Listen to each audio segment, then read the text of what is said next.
You know how we all reach for spices to liven up our meals, right? A little paprika here, a dash of cinnamon there.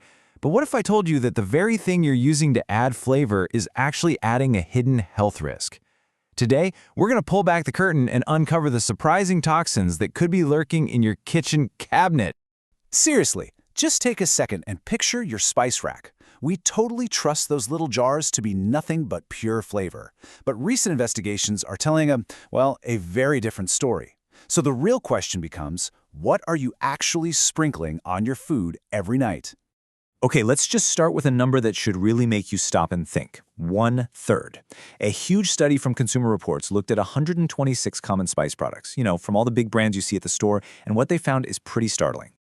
That's right. 1 out of every 3 products had high enough levels of toxic heavy metals, we're talking arsenic, lead, and cadmium, to pose a real health risk. This is especially true for kids. And look, this isn't some rare one-off problem. It's way more common than you think. And it's not just one type of toxin we're talking about here. Oh no, it's more like a whole cocktail of contaminants that can find their way into our spices. Let's break down who the main culprits are. So first up, you've got your heavy metals, lead, arsenic, and cadmium. The real danger with these is something called bioaccumulation. Just think of it like a leaky faucet constantly dripping into a bucket that never ever gets emptied. These metals don't just pass through your system, they build up in your tissues over time, messing with crucial functions and potentially causing some serious organ damage. Next on the list are mycotoxins. These are basically poisons made by certain types of molds, like aspergillus, which can grow on spices that aren't stored properly. A really common and really dangerous one is called aflatoxin. This stuff is one of the most carcinogenic substances we know of, and its main target is your liver. And finally, as if that wasn't enough, we've got chemical residues from industrial processing. For instance, ethylene oxide is this super powerful fumigant they use to sterilize spices. But guess what? It's also a known carcinogen. Then you have something like coumarin, which is found in high levels in that common cassia cinnamon. In large amounts, it can be pretty toxic to the liver. So you're probably wondering, how on earth does all this junk get into something as simple as a jar of paprika? Well, it's not a single event. It's more like a long contamination trail with a bunch of weak spots. And it all starts right there in the soil. The journey of a spice is long, and it's full of potential problems. It kicks off in the field, where the plants can literally soak up heavy metals from polluted soil and water. Then, during harvesting and drying, if it's too humid, that creates a perfect breeding ground for mold and those mycotoxins we talked about. And then you get to the really shocking part. Sometimes the contamination is done on purpose. It's called economically motivated adulteration. And even after all that, the danger's not over. During packaging, chemicals can actually leach from the plastic containers right into the spice. And if you think that sounds crazy, listen to this quote from a local grower. They explain that lead chromate, which is a super vibrant but highly toxic yellow pigment, is sometimes added to turmeric. And why would they do that? To make the color pop and attract buyers. It's a purely financial decision that puts our health directly at risk. Just unbelievable. Okay, so knowing how these toxins get in is one thing, but what do they actually do to our bodies? Let's get really specific about the health risks we might be facing here. Let's compare 2 of the major threats here. On one hand, you have lead. It's a powerful neurotoxin that is especially devastating for children. It can cause irreversible damage to their developing brains, leading to learning problems and even lower IQs. Then on the other hand, you have aflatoxins. These are just incredibly potent carcinogens that go straight for the liver. Both are seriously bad news, but they harm our bodies in very different ways. All right, here's another critical number that helps you understand the risk, and this one is a biggie: 70%. This number shows just how easily our bodies can soak up these toxins once we've eaten them.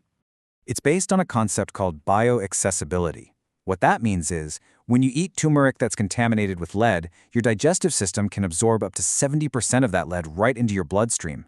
So the threat isn't just sitting in the spice jar, it's getting inside your body, ready to cause some real harm. Okay, I know that was a lot of pretty concerning information. But the good news is, you are not powerless here. There are absolutely concrete, practical steps you can take to seriously lower your risk and make your pantry a whole lot safer.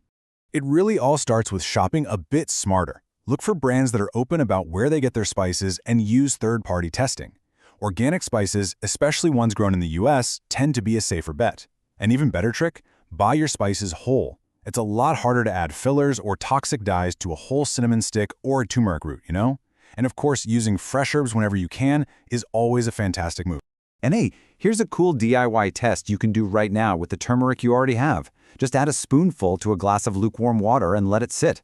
Pure turmeric will mostly settle right at the bottom, but if you see the water turn a dark, murky yellow, or notice these weird, colorful streaks, that's a huge red flag for artificial dyes. Oh, and here's another quick one, the palm test.